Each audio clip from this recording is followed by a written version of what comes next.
Hello and welcome to today's vlog. Today's is slightly different. There's no actual photography involved per se. There is kind of, because it's a sort of an inspiration vlog. You might remember before I took my summer break for August last year, I did a little lunchtime photography project where I just basically walked around my local area with my mobile phone and took some different pictures, a lot of which weren't fantastic. There were a couple that I quite liked. I put quite a few in the vlog. I'll link the vlog up here and below as well. But there was one which stood out to me. It's one that was sort of memorable to me. And it was shooting downwards. The concept of the vlog was looking down. So anything from my eye line downwards. But there was a shot directly down, sort of encompassing and including the double yellow lines and the curb and a little bit of grass, and it was quite a nice little shot within itself. I didn't think much of it until I put the vlog up, and then a couple of days later a chap called Mark got in touch and he said that that picture really inspired him and could he paint it. And I thought, wow, that's amazing that some of my art is hopefully inspiring somebody else's art. So I said yeah, and then I didn't really hear from him after that until a couple of weeks ago he got in touch. He just sent me a picture of the paintings that he'd been doing. And I was blown away that someone could just take something that I've captured and create so much more. So I asked him if I could make a video about it, and he agreed, and he said it would be pushing himself out of his comfort zone a little bit because he doesn't particularly do this kind of piece to camera type stuff. But I think it's interesting to see. It's quite often nice to be inspired and you know why you've been inspired, but to inspire someone else, it's quite nice to see their side of the story. So I'd like to share that story with you now. So I'm going to hand over to Mark now, and he's going to talk you through basically what he was thinking and what this photograph has led him to produce. Hello. As soon as I saw Joseph's road photograph, I knew I wanted to paint it. I felt there was a very strong underlying composition to the painting, to the photograph, that I wanted to explore. Now, the first painting I did from it is this one. I wanted to make sure I fully understood it, so I did a fairly realistic version, slightly impressionistic style. You'll notice I've made one change to the composition.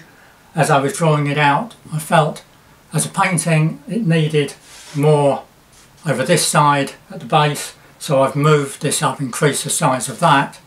I've kept the colour scheme pretty much as it originally was. Now, from this one I needed to strip the detail out, which is this one, to get a proper understanding of the underlying composition. Again, I've kept the colour as it was, but taken out all the detail.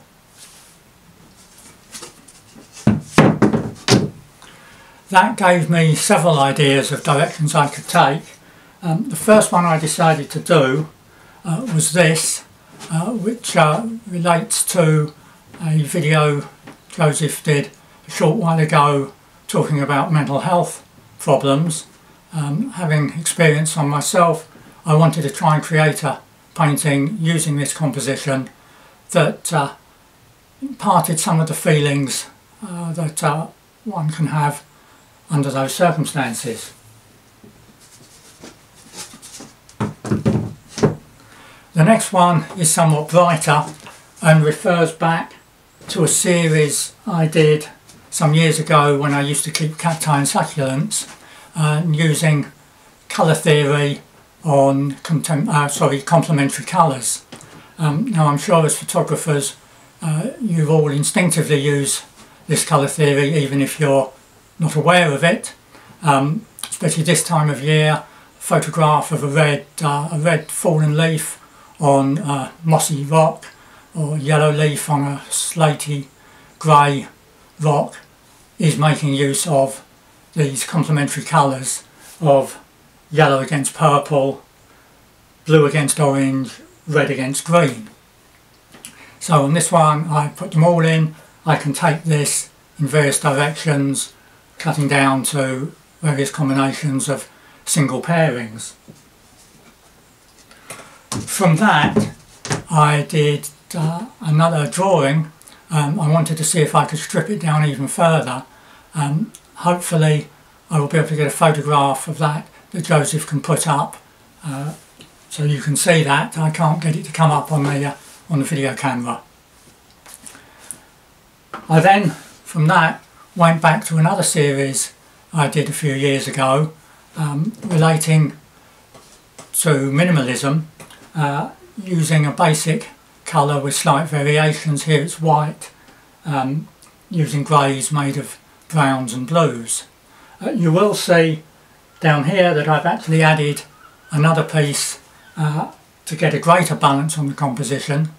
When I went back to Joseph's photograph and looked at it, because when I looked at it originally I didn't see any imbalance there, and I realised that the texture and slight colour variations in the road negated any need for anything there, and in fact if something like a leaf or a cigarette butt or something had been there, it would have unbalanced the photograph, but the painting I felt did need it. The last one that I've done so far, in fact I'm still working on it, is again using single colour minimalist ideals. With the blue I haven't yet decided whether I'm going to take this as hard edged as the others or whether I'm going to soften the edges as it currently is. This is still a work in progress. Anyway, I hope you've found something of interest in that, and I'd like to thank Joseph firstly for taking the photograph, for giving me permission to use it, and then for pushing me well out of my comfort zone. As somebody who has never even taken a selfie, sitting in front of a camera and talking is way out of my comfort zone. Anyway, thank you for watching, and I will pass you back to Joseph now. Goodbye. Thank you to Mark for sending over that video. I know it was difficult and he pushed himself out of that comfort zone a little bit to produce this piece to camera. He also had a few technical issues and it took a few attempts, so I really appreciate it, bringing that side of the story to me and to the viewers as well. I find it baffling, for want of a better word, that my photography, a single picture that I've created, has inspired someone to go and pick up a paintbrush and produce a project of that manner, of that capacity. It might not seem like a big deal to some people.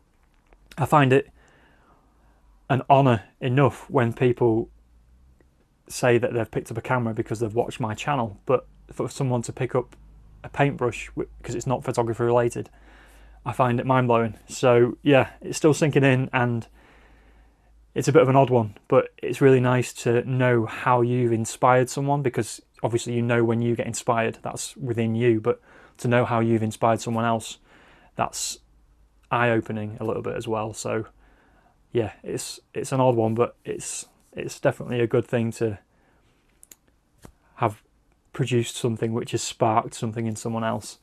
So yeah, thanks for watching. Thanks for Mark as well for sending that video over again. And yeah, I've done stuff about projects, spoken about projects before, but if you find something that inspires you, or if you find someone that inspires you, let them know, because as you can see, I'm absolutely touched that I've inspired someone that much. So you might just make someone's day. Anyway, thanks for watching, and I'll see you on the next one.